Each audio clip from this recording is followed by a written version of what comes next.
Hi guys, welcome back to the Chinsangot Show with me, Maren. I'm Maureen. So today we're going to be talking about 8 facts that you people didn't know about photographers, and we are basically speaking this from experience. We're not From saying our own experience. We're not Exactly. saying every photographer out there is like us, but if you have a friend who's a photographer, or you know a person who's a photographer, at least you might relate to any one of these 8 points. Yeah, but before we start, I'd just like to quickly ask you to subscribe if you're a new viewer. And subscribe. And if you've not hit the notification button, please do so that you can know when we are releasing our next videos. Right. And you can also leave a comment whether you'll relate to this or not. Mm-hmm. So crazy fact number 1 is about their hairstyle. Photographers, especially as we like to express ourselves through our hairstyle, it's one of those things that they say, like, it's like an unwritten rule. We don't like following rules, and doing crazy stuff with our hair. That's just like one way of us saying we are independent. And like photographers, I've even seen, I can just mention a few. Jacobin, Immaculate. Oh my God. Jacobin, that girl has like a crazy hairstyle. And by the way, we love this girl.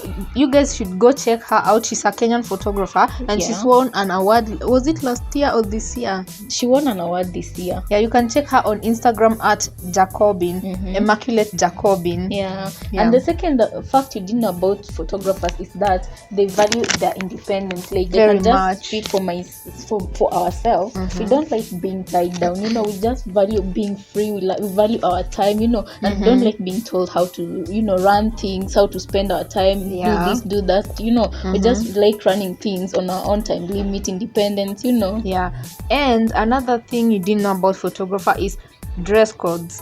So I'm pretty sure most photographers have the craziest way of dressing, and most of them don't really like wearing officials. And if you meet them, even when you're going out for a photo shoot, they're always putting on some sort of casual clothes. They must break rules in simple terms. Even in a formal event, you'll find them with maybe a blazer, an official shirt, and maybe a jeans. Breaking rules. I love the way most people express their fashion in very different ways. And as we said, you can check out Jacobin too. Like, I really like this girl. Like, how did we meet her? Like, we were actually googling photographers in Kenya, and we came across a long list of male photographers, but she was the only one female photographer that found got on our YouTube. attention. So she got our attention pretty good. So we decided to stalk her a little bit, and we're hoping to do a collab with her soon. So Jacobin, if you're watching or if you're hearing this, please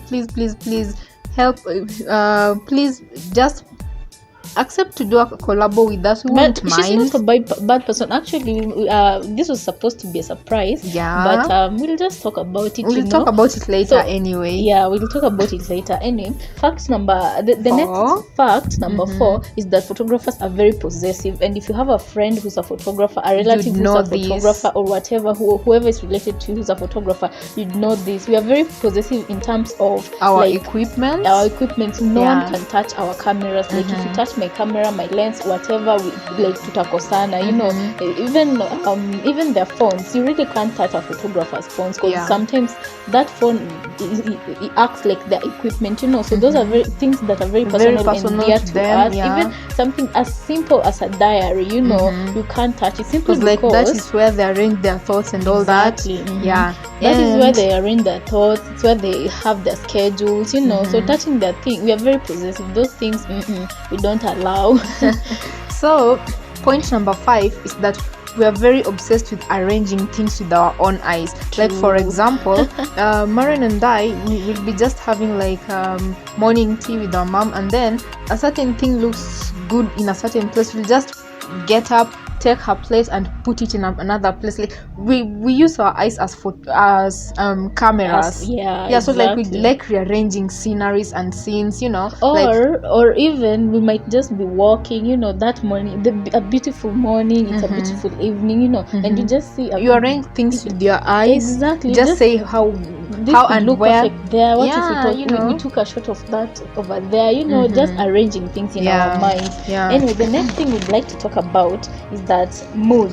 Photographers tend to be in a very good mood. If you catch one, just catch them at the right time. we are very moody actually, and we tend to be in good moods when we are creating and executing the creating process. Exactly.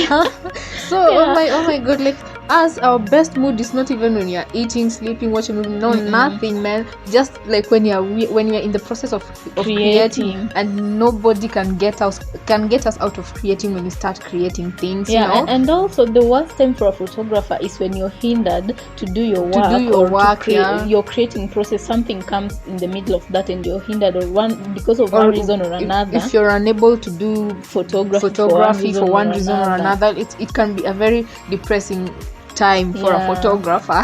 Speaking from experience. I know.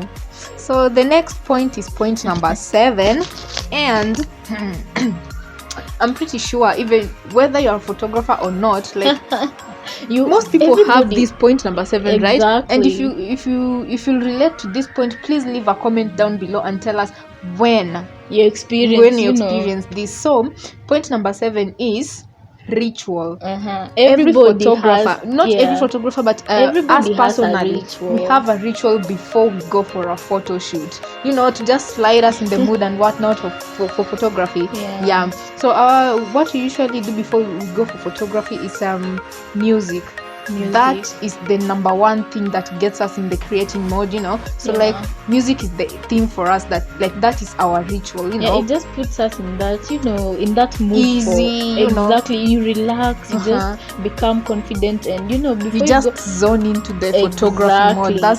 That's the word for it. We zone into photography through music. And last but not least, finally, the last point is that we are very critical of other photographers' work. Oh my god. Not only us, but other photographers. Like, we've met people, I don't know if it's just because of we are very competitive, or I don't know what it is. Like, you can't genuinely find a photographer. If you find them, they're very few. You can't find a photographer.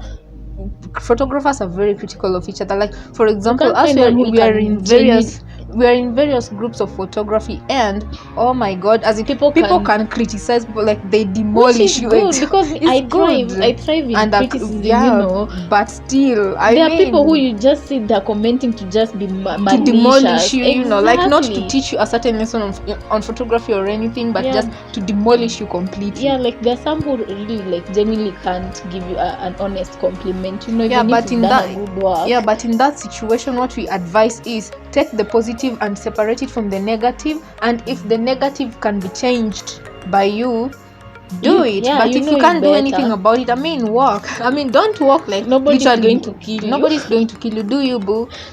So that was all we had for you for today, and the reason why we decided to do this video about photography is because most of our friends normally ask us on WhatsApp, about our creating process, like how we got started with photography and all that, which we'll talk about in the videos to come. But we just decided to let people know a little bit about our professional side, photography side, So thank you so much for watching this video, and remember, if you've not subscribed, please hit the subscription button and turn on the notification button, and you can also leave a comment down below. Please do, we'll appreciate. Bye.